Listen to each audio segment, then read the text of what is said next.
Hello friends, તો કેમ છો તમે બધા? હોપ કે બધા મજામાં જ હશો. આજના વિડીયોમાં આપણે જોવાના છીએ કે તમારા બોર્ડમાં કેટલા પર્સન્ટેજ કે પર્સન્ટાઇલ હોય તો તમને કઈ સ્કોલરશિપ જે છે એ મળી શકે. એટલે કે MYSY, CMSS અને ડિજિટલ ગુજરાત, આમાંથી કઈ સ્કોલરશિપ જે છે તમારા બોર્ડ અનુસાર મળી શકે. પછી કઈ સ્કોલરશિપમાં કયા કયા ડોક્યુમેન્ટની જરૂર પડશે, કઈ સ્કોલરશિપમાં જે છે એ સૌથી વધારે ચાન્સ હોય કે તે બધાને મળી જ જાય છે, અને શું આપણે એક સાથે એકથી વધારે સ્કોલરશિપ મેળવી શકીએ? આ બધા જ પ્રશ્નોનો જવાબ તમને એક જ વિડીયોની અંદર મળી જશે. તો ચાલો આપણે વિડીયોની શરૂઆત કરીએ. પહેલાં તો કે MYSY, આના માટે વિદ્યાર્થી જે છે એના કેટલા પર્સન્ટાઇલ કે પર્સન્ટેજ હોવા જોઈએ? તો કે MYSY માટે ધોરણ 12 સાયન્સ જે છે એ પાસ કર્યું હોય તો એને 80 કે 80+ PR એટલે કે પર્સન્ટાઇલ હોવા જોઈએ. પછી ડિપ્લોમામાં અભ્યાસ કરતો હોય તેને ધોરણ 10 જે છે એની પરીક્ષામાં 80 કે તેથી વધારે પર્સન્ટાઇલ હોવા જોઈએ. પછી D2Dમાં અભ્યાસ કરતો હોય તો એને ડિપ્લોમાની એક્ઝામ જે છે એમાં 65થી વધારે ટકા હોવા જોઈએ. પછી MYSY સ્કોલરશિપ જે છે એનો લાભ મેળવવા માટે વિદ્યાર્થીના પરિવારની કુલ વાર્ષિક આવક જે છે એ 6 લાખ કરતાં ઓછી હોવી જોઈએ. ત્યાર પછી MYSY જે છે એમાં કેટલા પૈસા મળશે અને કોને મળશે? તો કે MBBS હોય અથવા ડેન્ટલ હોય, આ બંને કોર્સમાંથી કોઈ પણ એક કોર્સમાં જો તમે તૈયારી ભણતા હોય તો તમને જે છે એ તમારી ટ્યુશન ફી એટલે કે તમારી જે કોલેજની ફીસ જે છે એના 50% અથવા તો મેક્સમાં મેક્સ 2 લાખ, આ બંનેમાંથી જે ઓછું હોય તે મળી શકે છે. એટલે કે તમારી કોલેજની ફીસ જે છે એ 6 લાખ રૂપિયા હોય તો તમને ટ્યુશન ફીના અડધા 3 લાખ જે છે એ નહીં મળે, પરંતુ 2 લાખ રૂપિયા મળશે. અને જો તમારી ફીસ જે છે એ 4 લાખ હોય તો તમારી ટ્યુશન ફીના અડધા 2 લાખ જે છે એ મળશે.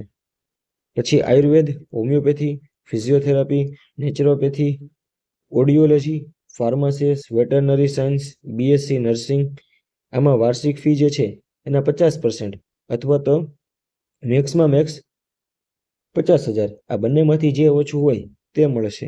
પછી BSc, BBA, આમાં વાર્ષિક ટ્યુશન ફી જે છે એના 50% અથવા તો 10,000, જે ઓછું હોય તે મળશે.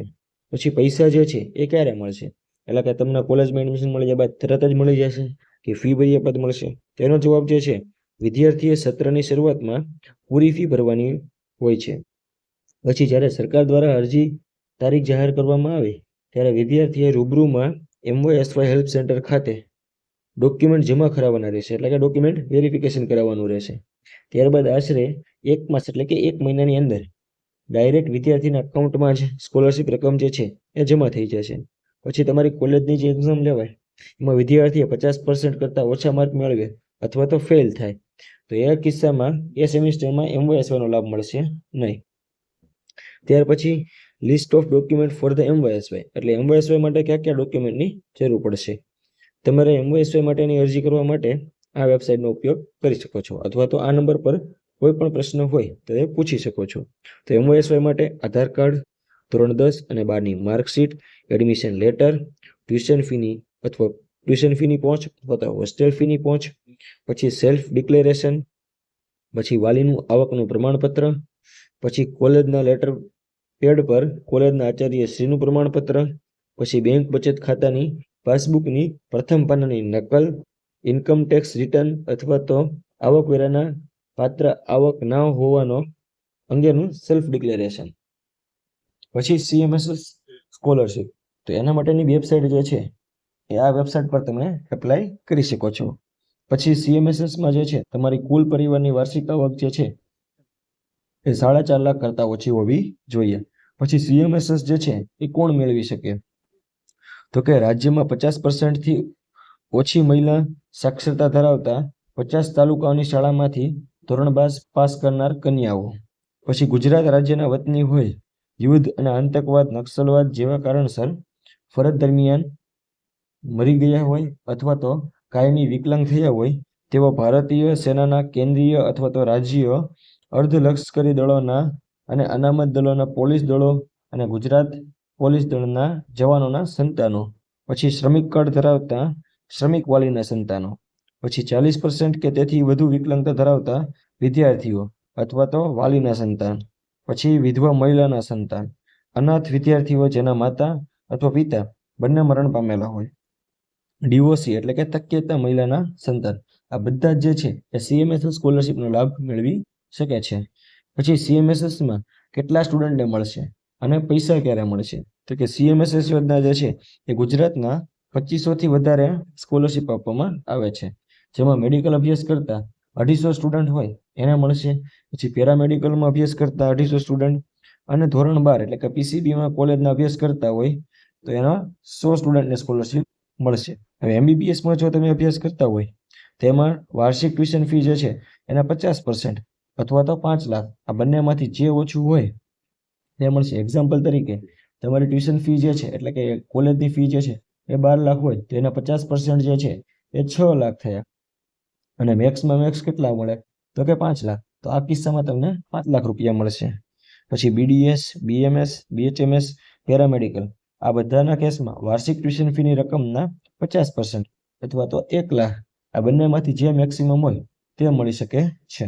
એક્ઝામ્પલ તરીકે જો તમે બીએચએમએસમાં અભ્યાસ કરતા હોય અને તમારી ટ્યુશન ફી જે છે એ 4 લાખ હોય તો આના 50% જે છે એ 2 લાખ થયા. અને મેક્સમાં મેક્સ તો કે 1 લાખ, તો તમને આ કિસ્સામાં 1 લાખ રૂપિયા મળશે. પછી બીએસસીની વાર્ષિક ટ્યુશન ફી હોય તેના 50% અથવા તો 10,000, જે ઓછું હોય તે મળી શકે છે. પછી સીએમએસએસ હોય એ પાત્રતા ધરાવતા હોય તે વિદ્યાર્થી એમઓએસનો પણ લાભ મેળવી શકે છે. એટલે જે લોકોને સીએમએસ મળતી હોય તે સીએમએસની સાથે એમઓએસ સ્કોલરશીપ પણ મેળવી શકે છે. પછી document required for the CMSS scholarship, તો આટલા જે ડોક્યુમેન્ટ જે છે એ એમઓએસવાય માટે જરૂરી હતા. આ સાથે કોઈ પણ એક ડોક્યુમેન્ટ જે તમને લાગુ પડતું હોય તે અપલોડ કરવાનું રહેશે. એટલે કે શ્રમિક કાર્ડ અથવા તો સૈનિક વેલફેર બોર્ડનું સક્ષમ અધિકારીનું પ્રમાણપત્ર, પછી વિકલાંગતાનું, પછી જાતિ સક્ષમ અધિકારીનું, પછી માતા પિતા અલગ થયા એટલે કે ડિવોર્સ થયાનું પ્રમાણપત્ર, માતા પિતા મરી ગયા હોય તો એનું પ્રમાણપત્ર, અનાથ આશ્રમનું પ્રમાણપત્ર, પછી વિધવા હોય તો એનું પ્રમાણપત્ર, શક્યતા એટલે વિધેય હોવાનું 100 રૂપિયાના સ્કેમ પર એફિડેવિટ, કોઈ પણ એક ડોક્યુમેન્ટ જે અપલોડ કરવાનું છે. જેમાં અભ્યાસ કરતી હોય અને ગર્લ્સ હોય અને જે એમબીબીએસમાં એડમિશન મેળવવા માંગતી હોય એને 6 લાખ સુધીની સ્કોલરશીપ મળી શકે છે. જેમાંથી 2 લાખ રૂપિયા જે છે એ એમઓએસવાય થ્રુ મળશે અને 4 લાખ રૂપિયા જે છે એ માનનીય મુખ્યમંત્રી કન્યા કેળવણી નિધિ યોજના અંતર્ગત મળશે. આમ 6 લાખની સ્કોલરશીપ મળી શકે છે, પરંતુ આના માટે એને એમબીબીએસમાં એડમિશન લેવું. ત્યાર પછી ડિજિટલ ગુજરાત સ્કોલરશીપ, તો આ કોને મળી શકે અને કયા કયા કોર્સમાં મળી શકે? તો કે MBBS, BDS, BMS, BHMS, BPT એટલે કે ફિઝિયોથેરાપી, નર્સિંગ અને અન્ય મેડિકલ કોલેજમાં અભ્યાસ કરતા હોય તે બધા જે છે એ ડિજિટલ ગુજરાત સ્કોલરશીપનો લાભ મેળવી શકે છે. આમાં પણ એને કયા કયા કેટેગરી છે? એસસી કેટેગરીના સ્ટુડન્ટ, એસટી કેટેગરીના સ્ટુડન્ટ, ઓબીસી કેટેગરીના સ્ટુડન્ટ, આ બધા સ્ટુડન્ટ જે છે એને ડિજિટલ ગુજરાત મળી શકે છે. એમાં પણ EBC fee expansion scheme, minority scholarship, freeship card યોજના, પછી ઇન્સ્ટ્રુમેન્ટલ એસિસ્ટન્ટ મેડિકલ સ્ટુડન્ટ અને ફૂડ બિલ અસિસ્ટન્ટના હોસ્ટેલ સ્ટુડન્ટ એટલો લાભ મળી શકે છે. પછી કોણ કોણ અરજી કરી શકે છે? તો કે ગુજરાતનો રહેવાસી હોવા જોઈએ, મેડિકલ કોલેજ જે છે એમાં પ્રવેશ લીધેલો હોય અને સંબંધિત કેટેગરી કે એસસી, એસટી, એસસીબીસી, ઓબીસી, બીડબ્લ્યુએસ અને માઇનોરિટી આ કેટેગરીનો સ્ટુડન્ટ હોવો જોઈએ. તે બધાને ડિજિટલ ગુજરાત જે છે એની સ્કોલરશીપ મળી શકે છે. ત્યાર પછી પરિવારની વાર્ષિક આવક અને યોજના નિયમ મુજબ હોવી જોઈએ. એટલે કે ડિજિટલ ગુજરાત મેળવવા માટે એસસી કેટેગરીના સ્ટુડન્ટ હોય તેની પરિવારની વાર્ષિક આવક જે છે એ મેક્સમાં મેક્સ 2 લાખ સુધી હોઈ શકે છે, એટલે 2 લાખ કરતાં ઓછી હોવી જોઈએ. પછી એસટી કેટેગરી જે છે એના સ્ટુડન્ટની પરિવારની વાર્ષિક આવક પણ 2.5 લાખ સુધીની હોય તો ચાલે. પછી ઓબીસી કેટેગરી જે છે એના પરિવારની વાર્ષિક આવક જે છે એ 1.5 લાખ સુધીની હોવી જોઈએ, એટલે કે 1.5 લાખ કરતાં ઓછી હોવી જોઈએ. ઈડબ્લ્યુએસ પરિવારની વાર્ષિક આવક જે છે એ 2 લાખ કરતાં ઓછી હોવી જોઈએ અને માઇનોરિટી પરિવારની વાર્ષિક આવક જે છે એ પણ 2.5 લાખ કરતાં ઓછી હોવી જોઈએ. પછી ડિજિટલ ગુજરાતની સ્કોલરશીપ મેળવવા માટે કયા કયા ડોક્યુમેન્ટની જરૂર પડશે?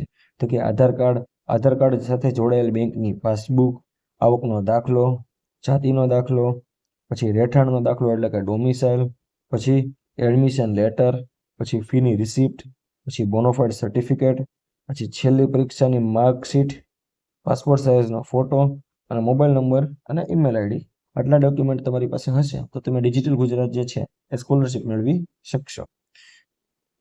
પછી ડિજિટલ ગુજરાત સ્કોલરશિપ જે છે એમાં કેટલા પૈસા મળી શકે છે? તો કે એસસી અને એસટી નો સ્ટુડન્ટ હોય, કેટેગરીનો સ્ટુડન્ટ, તો ટ્યુશન ફીનો મોટો ભાગ અથવા સંપૂર્ણ ફી તેમજ કેટલીક યોજનાઓ હેઠળ હોસ્ટેલ અને અન્ય સહાય પણ મળી શકે છે. અને કેટલા વ્યવસાયિક કોર્સમાં 1 લાખથી વધુ પણ મળી શકે છે. એસસીબીસી એટલે કે ઓબીસી કેટેગરીનો સ્ટુડન્ટ હોય તેને સામાન્ય રીતે 25,000 થી લઈ અને 1 લાખ સુધીની સહાયતા મળી શકે છે. અને ઈડબ્લ્યુએસ અને માઇનોરિટીનો સ્ટુડન્ટ હોય તો કેટલીક યોજનાઓમાં 50,000 સુધીની સહાય મળી શકે છે. પછી તમારા કોઈ પણ ડાઉટ હોય અને અમારો કોન્ટેક્ટ કરવા માંગતો હોય તો આ નંબર પર તમે મેસેજ કરી શકો છો. આ ઉપરાંત અમારા દ્વારા એજ્યુકેશન લોનની પ્રોસેસ પણ કરવામાં આવે છે અને પેડ કાઉન્સેલિંગની પ્રોસેસ પણ કરવામાં આવે છે. જેમાં પેડ કાઉન્સેલિંગની ફીસ જે છે એ માત્ર 1,000 રૂપિયા છે. આ 1,000 રૂપિયાની અંદર તમને MBBS, BMS, BHMS અને BDS કોઈ પણ કોર્સમાં એડમિશન લેવું હોય તો અમારા થ્રુ કાઉન્સેલિંગ કરાવી શકો છો. હોપ તમને વિડીયો સારો લાગ્યો હશે. જો સારો લાગ્યો હોય તો લાઇક, શેર અને સબસ્ક્રાઇબ કરી દેજો.